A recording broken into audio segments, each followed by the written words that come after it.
Hello everyone, welcome to my YouTube channel. आज 18 अगस्त 2020 है और आज की इस वीडियो में हम education and job related updates को कवर करने वाले हैं। तो आप लास्ट तक इस वीडियो को जरूर देखें जिससे एक भी अपडेट आपसे मिस ना हो।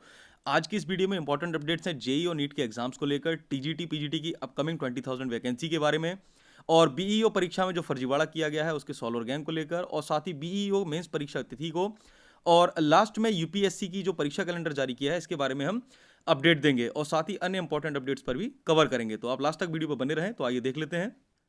सबसे पहली अपडेट कवर कर लेते हैं नीट और जेई के एग्जाम्स को लेकर। ये परीक्षाओं को लेकर विद्यार्थी काफी विरोध में थे और अभिभावक भी इस परीक्षाओं का विरोध कर रहे थे, क्योंकि कोरोना के बढ़ते मामलों को देखकर दिल्ली और महाराष्ट्र जैसे राज्यों ने इन परीक्षाओं पर रोक की मांग की थी। तो ऐसी स्थिति में सुप्रीम कोर्ट ने सुनवाई की थी और सुप्रीम कोर्ट ने इस याचिका को खारिज भी कर दिया है। तो यहां दे रखा है, शीर्ष अदालत ने अभ्यर्थियों की परीक्षा टालने की मांग को खारिज कर दिया है। सुप्रीम कोर्ट ने कोरोना महामारी के चलते मेडिकल पाठ्यक्रम में प्रवेश के लिए राष्ट्रीय पात्रता व प्रवेश परीक्षा नीट और इंजीनियरिंग में प्रवेश के लिए होने वाली संयुक्त प्रवेश परीक्षा जेईई टालने की मांग खारिज कर दी है। नीट और जेई का आयोजन सितंबर में होना है। परीक्षाओं का आयोजन नेशनल टेस्टिंग एजेंसी एनटीए करेगी। कोरोना को देखते हुए एनटीए पहले ही कई बार परीक्षाओं की तारीखें आगे बढ़ा चुकी है। पहले ये परीक्षाएं जून में होनी थी, जो बढ़ते बढ़ते अब सितंबर में प्रस्तावित हैं। जेई मेन का आयोजन 1 से 6 सितंबर तक और नीट का आयोजन 13 सितंबर को होगा। जेई एडवांस का आयोजन 27 सितंबर को होना है। उल्लेखनीय है कि सरकार सितंबर से चरणबद्ध तरीके से स्कूलों को खोलने पर विचार कर रही है। ऐसे में सुप्रीम कोर्ट की टिप्पणी को इस लिहाज से भी अहम माना जा रहा है। सोमवार को एनटीए की ओर से पेश सॉलिसिटर जनरल तुषार मेहता ने सुप्रीम कोर्ट को भरोसा दिलाया कि परीक्षाओं के दौरान कोरोना महामारी से बचाव के पूरे इंतजाम किए जाएंगे। एनटीए की ओर से भरोसा दिलाए जाने के बाद न्यायमूर्ति अरुण मिश्रा की अध्यक्षता वाली 3 सदस्यीय पीठ ने परीक्षा रोकने की याचिका खारिज कर दी है। पीठ ने कहा है कि क्या देश में सब कुछ रोक दिया जाए, छात्रों का कीमती 1 साल बर्बाद नहीं होने दिया जा सकता। 11 राज्यों के 11 छात्रों ने सुप्रीम कोर्ट में याचिका दाखिल कर कोरोना महामारी को आधार बनाते हुए नीट और जेई टालने की मांग की थी। सोमवार को याचिकाकर्ताओं के वकील ने कोर्ट से कहा कि स्थिति सामान्य होने के बाद ही ये परीक्षाएं कराई जानी चाहिए। इन दलीलों पर पीठ ने कहा कि कोरोना के कारण जिंदगी नहीं रोकी जा सकती। पीठ ने याचिकाकर्ताओं से कहा कि आप लोग छात्र हैं, क्या आप 1 साल बर्बाद करने को तैयार हैं। जस्टिस मिश्रा ने वकील से कहा कि क्या आप लोग मांग नहीं कर रहे हैं कि कोर्ट नियमित ढंग से खुलना चाहिए। कोर्ट भी सामान्य तौर पर खुलने की तैयारी कर रहा है। वहां ग्लास पैनल लगाए जा रहे हैं। ऐसे में परीक्षाएं टालने की मांग कैसे की जा सकती है। वकील ने कोरोना के चलते पूर्व में परीक्षा टालने का उदाहरण दिया। पीठ ने कहा कि क्या आपको लगता है कि इससे कोर्ट अवगत नहीं है। साथ ही सुप्रीम कोर्ट ने अपनी सख्त टिप्पणी की थी कि कोरोना के कारण जिंदगी नहीं रोकी जा सकती, हमें सारी सावधानियों के साथ आगे बढ़ना होगा। आप लोग छात्र हैं, क्या आप 1 साल बर्बाद करने को तैयार हैं। तो यह सुप्रीम कोर्ट का जो स्टेटमेंट है सराहनीय है। सुप्रीम कोर्ट स्टूडेंट्स के फेवर में सोच रहा है, लेकिन उस समय सुप्रीम कोर्ट कहां चला जाता है। सुप्रीम कोर्ट को उस समय विचार नहीं किया जाना चाहिए जब एक भर्ती 4-4 साल तक फंसी रहती है और एक नौजवान युवा कितने मानसिक प्रताड़ित होते हैं, कितने लोग आत्महत्या कर लेते हैं। तो सुप्रीम कोर्ट को इस प्रकार से भी टिप्पणी करनी चाहिए सरकार के लिए कि सरकारें विद इन लिमिट, जो टाइम प्रॉपर टाइमिंग है, चाहे वो 6 महीने हो 1 साल हो, उसके अंदर भर्तियों को भी पूरा क्लियर करवाए। सिर्फ परीक्षाएं करा लेना ही सरकार की प्राथमिकता नहीं है। परीक्षाएं कराने के साथ उन परीक्षाओं का कोई ध्येय, कोई औचित्य भी होना चाहिए कि उन परीक्षाओं के बाद आखिर स्टूडेंट्स कौन से कम्पिटेटिव एग्जाम में बैठकर नौकरी पाएंगे भी या नहीं, या सिर्फ प्रवेश परीक्षा देकर या फिर कम्पिटेटिव एग्जाम देकर सिर्फ घर पर बैठकर मानसिक प्रताड़ित होते रहेंगे। तो सुप्रीम कोर्ट को इस संबंध में भी टिप्पणी जरूर करनी चाहिए थी। तो फाइनली इतना क्लियर हो गया है कि ये परीक्षाएं जो है अपने नियत समय पर कराई जाएंगी। 1 से 6 सितंबर के बीच जेई मेन की परीक्षा प्रस्तावित है और 13 सितंबर को नीट की परीक्षा कराई जाएगी। साथ ही जो जेई एडवांस की परीक्षा है वो 27 सितंबर को आयोजित कराई जाएगी और इसके संबंध में एडमिट कार्ड भी जारी कर दिए गए हैं कल शाम।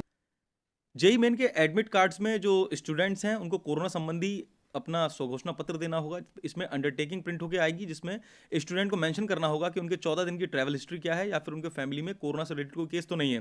यहाँ देर का सुप्रीम कोर्ट ने जेई मेन व नीट स्थगित करने वाली याचिका सोमवार को खारिज कर दी है। इसके बाद देर शाम नेशनल टेस्टिंग एजेंसी यानी एनटीए ने 1 से 6 सितंबर के बीच प्रस्तावित जेई मेन के एडमिट कार्ड व कोविड-19 से संबंधित फॉर्म वेबसाइट पर जारी कर दिए हैं। कोरोना महामारी के मद्देनजर इसमें विद्यार्थियों को खास निर्देश दिए गए हैं। इसके तहत हर परीक्षार्थी को कोरोना संबंधी स्वघोषणा पत्र देना होगा। परीक्षा केंद्र में निरीक्षक के सामने इस पर हस्ताक्षर कर उन्हें सौंपना होगा। घोषणा पत्र में परीक्षार्थियों को बताना होगा कि पिछले 14 दिन में उन्हें सर्दी, जुकाम, बुखार, कफ और सांस लेने में जैसी कोई समस्या नहीं थी।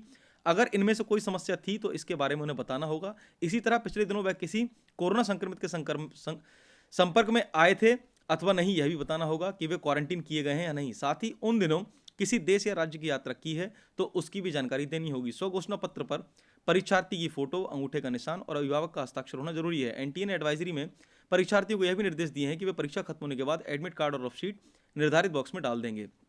ऐसा नहीं करने पर उनके खिलाफ कार्रवाई की जाएगी और उन्हें अयोग्य करार दे दिया जाएगा।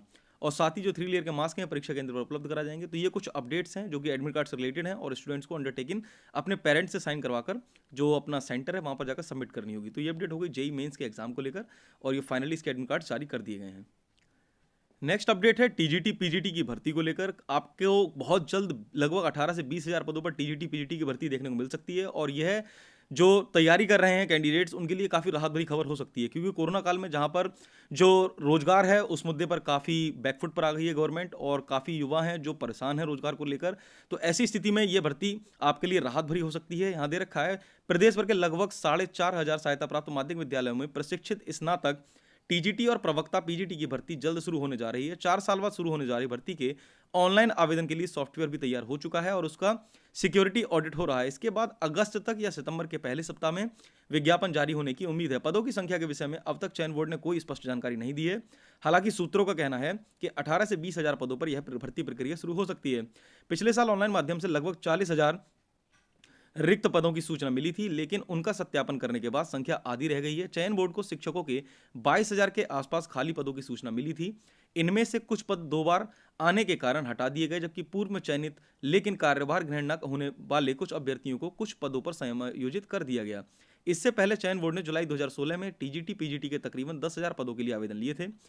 तो ये अपडेट है, 18 से 20 हज़ार पदों पर आपको काफ़ी बड़ी भर्ती देखने को मिल सकती है। और साथ ही इसमें जो नया होने जा रहा है वो है ईडब्ल्यूएस का आरक्षण, यानी इकोनॉमिकल जो बैकवर्ड क्लासेस हैं उनके लिए इसमें आरक्षण की व्यवस्था की जाएगी। तो यहाँ दे रखा है टीजीटी पीजीटी भर्ती में पहली बार वंचित वर्ग के लोगों को 10% आरक्षण मिलेगा। इसके लिए चयन बोर्ड ने अपनी नियमावली में संशोधन करके आने वाली भर्ती में आर्थिक रूप से कमजोर वर्ग के लोगों को 10% का आरक्षण दिया है। यानी जो जो इकोनॉमिकली वीकेंड क्लासेस हैं, यानी जो ऐसे क्लासेस जो आर्थिक रूप से कमजोर हैं, तो उनके लिए कैंडिडेट्स को इसमें दिया जाएगा। और साथ ही यहाँ पर यह भी मेंशन कर रखा है कि हर वर्ग के आवेदन शुल्क में हुई है वृद्धि। तो यहाँ पर जो एप्लीकेशन फीस है उसमें भी वृद्धि की गई है। तो यहाँ दे रखा है टीजीटी पीजीटी के लिए हर वर्ग के लिए आवेदन शुल्क में वृद्धि हुई है। सामान्य व ओबीसी वर्ग के अभ्यर्थियों के 600 की बजाय 700 रुपये फीस ली जाएगी। अनुसूचित जाति के अभ्यर्थियों को 350 की बजाय 400 रुपये और अनुसूचित जनजाति के वर्ग के आवेदकों के लिए 150 से 200 रुपये फीस दी जाएगी। दिव्यांग अभ्यर्थियों को निःशुल्क आवेदन में छूट रहेगी। वहीं ईडब्ल्यूएस वर्ग के लिए आवेदन शुल्क का प्रस्ताव शासन में लंबित है। तो ये आपको भर्ती बहुत जल्द देखने को मिल सकती है और जितने भी कैंडिडेट्स की तैयारी कर रहे हैं अच्छे से तैयारी करें, क्योंकि ये आपको अगस्त लास्ट या सितंबर के फर्स्ट वीक में विज्ञापन देखने को मिल सकता है। साथ ही नेक्स्ट अपडेट है एलटी ग्रेड शिक्षक भर्ती को लेकर। आप पता ही है कि लगभग 2 साल से यह भर्ती अटकी हुई है और यहाँ पर 13 विषयों का जो परिणाम है वो घोषित भी हो चुका है और इसमें अभ्यर्थी चयनित भी हो चुके हैं, लेकिन इनको नियुक्ति का काफ़ी समय से इंतजार है। तो इसमें जो अभ्यर्थी हैं उन्होंने अपनी बात रखी भी थी और आयोग के सामने जाकर, और उनको अल्टीमेटम भी दिया गया था कि आपको 1 हफ्ते के भीतर जल्द से जल्द नियुक्ति आपकी स्टार्ट कर दी जाएगी। तो यहाँ दे रखा है एलटी ग्रेड शिक्षक भर्ती के तहत 13 विषयों में चयनित अभ्यर्थियों के एक प्रतिनिधि मंडल ने सोमवार को नियुक्ति के संबंध में अपर शिक्षा निदेशक माध्यमिक अंजना गोयल से मुलाकात की। उन्होंने अभ्यर्थियों को आश्वस्त किया है कि नियुक्ति का कार्य प्रगति पर है और 7 दिनों के अंदर एनआईसी द्वारा विद्यालय आवंटन के लिए पोर्टल खोल दिया जाएगा। इस बात की पुष्टि के लिए प्रतिनिधि मंडल का नेतृत्व कर रहे एलटी समर्थक मोर्चा के संयोजक विकी खान ने फोन पर अपर सचिव माध्यमिक आराधना शुक्ला से भी बात की। तो यहाँ पर एलटी ग्रेड के जो बहुप्रतीक्षित ये भर्ती है और इसका इंतजार कर रहे अभ्यर्थियों के लिए राहत भरी खबर हो सकती है यदि 1 सप्ताह के भीतर यह भर्ती प्रक्रिया चालू कर दी जाए। नेक्स्ट अपडेट है बीईओ परीक्षा में हुई जो नकल माफियाओं को लेकर। यहाँ पर एक सॉल्वर गैंग और गिरफ्तार किया गया है। आपको मैंने कल भी एक अपडेट दी थी जिसमें एक कैंडिडेट की जगह दूसरे व्यक्ति को बिठाकर जो पेपर सॉल्व किया जा रहा था और वह 50,000 में सेटिंग की गई थी। तो यहाँ पर भी एक नया मामला दिया गया है। 30,000 रुपये में हुई थी बात। फर्जी प्रवेश पत्र बरामद, गैंग पर कसा शिकंजा, सरगना की हो रही है तलाश। तो ये मामला है प्रयागराज का। कल भी मामला आपको प्रयागराज का ही बताया गया था। यहाँ दे रखा है उत्तर प्रदेश लोक सेवा आयोग द्वारा रविवार को आयोजित खंड शिक्षा अधिकारी बीईओ परीक्षा में एक और सॉल्वर गैंग गिरफ्तार हुआ है। उसे धूमनगंज पुलिस ने झलवा स्थित परीक्षा केंद्र से पकड़ा। पूछताछ में पता चला कि उससे 30,000 रुपये में सौदा तय हुआ था। आरोपित ने 5,000 रुपये एडवांस भी लिया था। उसके पास से मोबाइल फर्जी प्रवेश पत्र बरामद हुआ जिस पर अभ्यर्थी की जगह कोई अन्य व्यक्ति बैठा हुआ था। उसकी तलाश की जा रही है। बीईओ परीक्षा के लिए गुरु माधव प्रसाद शुक्ला बालिका inter college ADA colony Jhalwa को भी परीक्षा केंद्र बनाया गया था। परीक्षा शुरू होने के एक परीक्षार्थी को लेकर प्रधानाचार्य को कुछ संदेह हुआ। उन्होंने इसकी सूचना कार्यवाहक थाना प्रभारी धूमनगंज ऋतुराज और चौकी प्रभारी राजरूपपुर चंद्रभानु यादव को की। खबर पाते ही पुलिस परीक्षा केंद्र पर पहुंची। संदिग्ध परीक्षार्थी के प्रवेश पत्र व पहचान पत्र की जांच की गई तो वह फर्जी निकला। पूछताछ में उसने अपना नाम सर्वेश दुबे पुत्र जगन्नाथ दुबे निवासी बद्री आवास योजना रसूलाबाद थाना शिवकुटी बताया। कहा कि वह संजय कुमार पुत्र मुरलीलाल निवासी किराव थाना सोराब के स्थान पर परीक्षा दे रहा था। उसे 5,000 रुपए दिए गए थे, शेष 25,000 रुपए बाद में मिलने थे। पुलिस ने सर्वेश दुबे और संजय कुमार के खिलाफ रिपोर्ट दर्ज की है। कार्यवाहक थाना प्रभारी ने बताया कि सर्वेश दुबे प्रतियोगी परीक्षाओं की तैयारी करता है। फरार आरोपित संजय कुमार की गिरफ्तारी के लिए पुलिस ने उसके घर दबिश दी, लेकिन वह भागा हुआ है। उसका मोबाइल भी स्विच ऑफ है। तो यहाँ पर आप देख सकते हैं मामले धीरे धीरे पकड़ में आ रहे हैं और जितने भी ये संचालक हैं, जितने भी ये गैंग हैं, कितनी बुरी तरह से सक्रिय हैं और उत्तर प्रदेश सरकार इन पर शिकंजा नहीं कस पा रही है। तो आप देख सकते हैं प्रतियोगी परीक्षाओं की उत्तर प्रदेश में क्या स्थिति है। ऐसी कोई परीक्षा नहीं है जो अभी तक आप कह सके कि 100% सही तरीके से हो रही है, चाहे वो नकल करते पकड़े गए हों या नकल माफिया को सेंटर पे पकड़े गए हों, लेकिन कहीं ना कहीं आपको पकड़ने को मिल ही जाते हैं। और साथ ही जो कल पकड़ा गया था, जो सुधीर पटेल जो नाम बताया जा रहा था, उसको भी गिरफ्तारी कर ली गई है और उसे जेल भेज दिया गया है। तो आगे देखने वाली बात है इसमें आगे क्या क्या अपडेट्स आती हैं, तो जैसा भी रहेगा आपको बता दिया जाएगा। नेक्स्ट अपडेट भी है बीईओ के प्री एग्जाम को लेकर और इसका जो मेंस एग्जाम है वो बहुत ही जल्द आपको नियत समय पर करा दिया जाएगा। तो इसके संबंध में सूचना दे रखी है। अक्टूबर के प्रथम सप्ताह में बीईओ प्रारंभिक परीक्षा का रिजल्ट घोषित करने की तैयारी है। उत्तर प्रदेश लोक सेवा आयोग की खंड शिक्षा अधिकारी बीईओ 2019 की प्रीलिम्स परीक्षा का परिणाम जल्द आएगा। अक्टूबर के प्रथम सप्ताह में आयोग ने प्रारंभिक परीक्षा का रिजल्ट घोषित करने की तैयारी कर ली है। इससे साफ है कि मुख्य परीक्षा अपने नियत समय यानी 6 दिसंबर को आयोजित कराई जाएगी। मुख्य परीक्षा की तारीख में कोई हेरफेर होने के आसार नहीं है। वहीं प्रारंभिक परीक्षा में अपेक्षा से कठिन प्रश्न पूछे गए थे।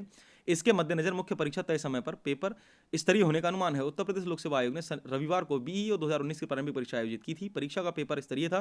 अभ्यर्थियों को उलझाने के लिए अधिकतर प्रश्न घुमाकर पूछे गए थे। साथ ही प्रश्नों के दोहराव की समस्या भी नहीं थी। पेपर में इंटर स्तर की गणित का प्रश्न पूछा गया था, जिसे हल करने में अभ्यर्थियों को दिक्कत हुई। कूट आधारित जनसंख्या आंकड़े और विभिन्न संस्थाओं से जुड़े प्रश्न नहीं पूछे गए, लेकिन विज्ञान, पर्यावरण, गणित व हिंदी, तर्कशक्ति, भूगोल, इतिहास, राजव्यवस्था से प्रश्न पूछे गए थे। इससे अभ्यर्थियों को दिक्कत हुई। प्रारंभिक परीक्षा में कोरोना संक्रमण मौजूदा घटनाक्रम से जुड़े नहीं आए, लेकिन मुख्य परीक्षा में ऐसे प्रश्नों की संख्या अधिक हो सकती है। तो यहाँ पर जो प्री का एग्जाम हो चुका है और इसका जो रिजल्ट है वो अक्टूबर के फर्स्ट वीक में आने की संभावना है तथा इसका मेंस एग्जाम लगभग 6 दिसंबर को प्रस्तावित है। तो उम्मीद की जा रही है कि अपने तय समय पर करा लिया जाएगा।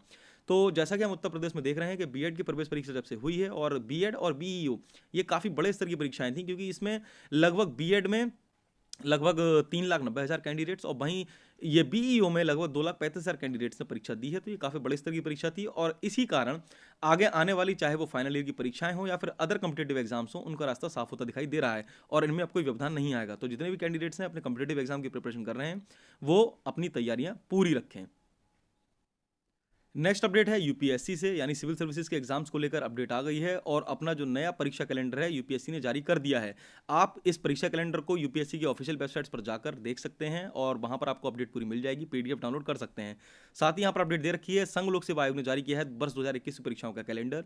तेजी से बढ़ रहे कोरोना संक्रमण के बीच संघ लोक सेवा आयोग फिर पटरी पर लौट रहा है। आयोग ने सोमवार को अपनी वेबसाइट पर 2021 की परीक्षाओं का कैलेंडर जारी कर दिया है। इसके अनुसार सिविल सेवा 2021 की प्रारंभिक परीक्षा और भारतीय वन सेवा 2021 की प्रारंभिक परीक्षा अगले साल 27 जून को आयोजित कराई जाएगी।